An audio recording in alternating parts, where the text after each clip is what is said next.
તો આજે આપણે બનાવીશું ખાવામાં એકદમ સ્વાદિષ્ટ કાચી કેરીનું શાક. કાચી કેરીનું શાક તમે ઘરે ખૂબ ઓછા સમયની અંદર બનાવી શકો છો. તો ચાલો આપણે બનાવવાનું શરૂ કરીએ. તો કાચી કેરીનું શાક બનાવવા માટે મેં અહીંયા 400 ગ્રામ જેટલી કેરી લીધી છે. સૌથી પહેલા આપણે કેરીની ઉપરની છાલ કાઢી લઈશું.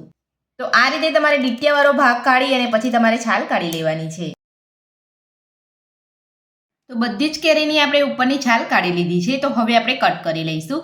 તો તમે જ્યારે પણ કેરીનું શાક બનાવો ત્યારે અહીંયા તમે કેરીને કટ કરો ત્યારે એના ટુકડા તમારે અહીંયા મોટા રાખવાના છે. તો અહીંયા ઝીણી કેરી તમારે અહીંયા નથી સમારવાની. કેરીનું શાક બનાવતા પહેલા તમારે અહીંયા કેરીને પહેલેથી જ ધોઈને લઈ લેવાની છે. તો મેં અહીંયા કેરીને પહેલેથી ચોખ્ખા પાણી અહીંયા ધોઈને રાખી લીધેલી હતી. તો હવે આપણે કેરીને કટ કરી લઈશું. તો બધી જ કેરીને મેં અહીંયા કટ કરી લીધી છે. તો શાક બનાવવા માટે તમારે આ રીતે મોટા પીસની અંદર કટ કરી લેવાની છે. તો હવે આપણે શાક બનાવવાનું શરૂ કરીશું. તો કાચી કેરીનું શાક બનાવવા માટે સૌથી પહેલાં મેં ગેસ ઉપર એક કઢાઈ મૂકી છે. તેની અંદર 2 મોટી ચમચી જેટલું તેલ ઉમેરીશું. તેલને આપણે ગરમ થવા દઈશું. તો તેલ ગરમ થઈ ગયું છે. તો હવે આપણે તેની અંદર અડધી ચમચી રાઈ ઉમેરીશું. સાથે જ અડધી ચમચી જીરું ઉમેરીશું. 3 ચપટી આપણે અહીંયા હિંગ ઉમેરીશું. બધું સરસ અહીંયા સતડાવા દઈશું. તો વઘાર આપણો અહીંયા સતડાઈ ગયો છે. તો હવે આપણે તેની અંદર કટ કરેલી કેરી ઉમેરીશું.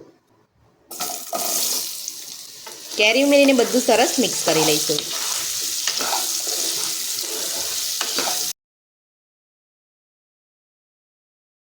તો કેરી ઉમેરીને બધું સરસ મિક્સ કરી લીધું છે. તો હવે આપણે તેની અંદર સ્વાદ પ્રમાણે મીઠું ઉમેરીશું. સાથે જ નાની અડધી ચમચી જેટલો હળદર પાવડર ઉમેરીશું. બધું સરસ મિક્સ કરી લઈશું.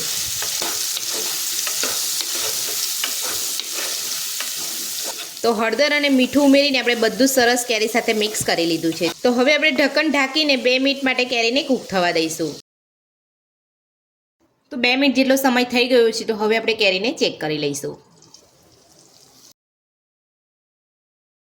તો કેરીને આપણે અહીંયા પ્રોપર કૂક નથી કરવાની. તો કેરી આપણે અહીંયા થોડી ચડી ગઈ છે. તો હવે આપણે તેની અંદર ગોળ ઉમેરીશું. તો આપણે અહીંયા જેટલી અહીંયા કેરી લો છો તેનાથી આપણે થોડો ઓછો ગોળ ઉમેરવાનો છે. તો મેં અહીંયા 400 ગ્રામ જેટલી કેરી લીધી છે. તો આપણે 300 ગ્રામ જેટલો ગોળ ઉમેરીશું.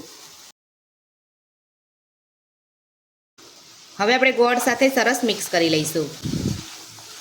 તો જ્યારે પણ તમે ગોળ ઉમેરો ત્યારે તમારે આ રીતે ઝીણો સમારીને ગોળ લેવાનો છે. જો તમે અહીંયા મોટો ગોળ લેશો મોટા ગોળને ઓગળતા વાર લાગશે. એટલે તમારે આ રીતે તમારે ઝીણો સમારીને જ ગોળ લેવાનો છે. એટલે એકદમ આસાનીથી ને ફટાફટ અહીંયા ગોળ ઓગળી જાય. તો તમે જોઈ શકો છો અહીંયા તૈયારીમાં જ ગોળ ઓગળવા લાગ્યો છે.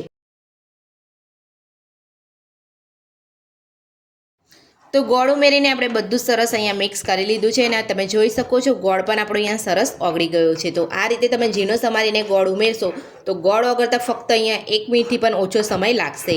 તો હવે આપણે તેની અંદર બાકીના મસાલા એડ કરીશું. તો સૌથી પહેલાં આપણે 2 ચમચી ધાણા જીરું પાવડર ઉમેરીશું.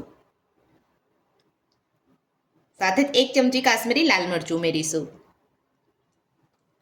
1 ચમચી આચાર મસાલો ઉમેરીશું. બધું સરસ મિક્સ કરી લઈશું. તો બધું જ આપણે અહીંયા સરસ મિક્સ કરી લીધું છે. તો હવે આપણે 1 મિનિટ માટે ઢાંકીને શાકને સરસ રીતે થવા દઈશું. તો 1 મિનિટ થઈ ગઈ છે. તો હવે આપણે શાકને ચેક કરી લઈશું. તો તમે જોઈ શકો છો અહીંયા જોતાં જ ખાવાનું મન થઈ જાય તેવું કાચી કેરીનું શાક બનીને આપણું અહીંયા તૈયાર છે. અને તમે જોઈ શકો છો કાચી કેરી પણ અહીંયા ઓગળી નથી. તો આ રીતે તમે શાક બનાવશો તો કાચી કેરી પણ નહીં ઓગળે અને શાક પણ એકદમ તમારું સ્વાદિષ્ટ બનશે. તો હવે આપણે ગેસ બંધ કરી અને શાકને સર્વ કરી લઈશું.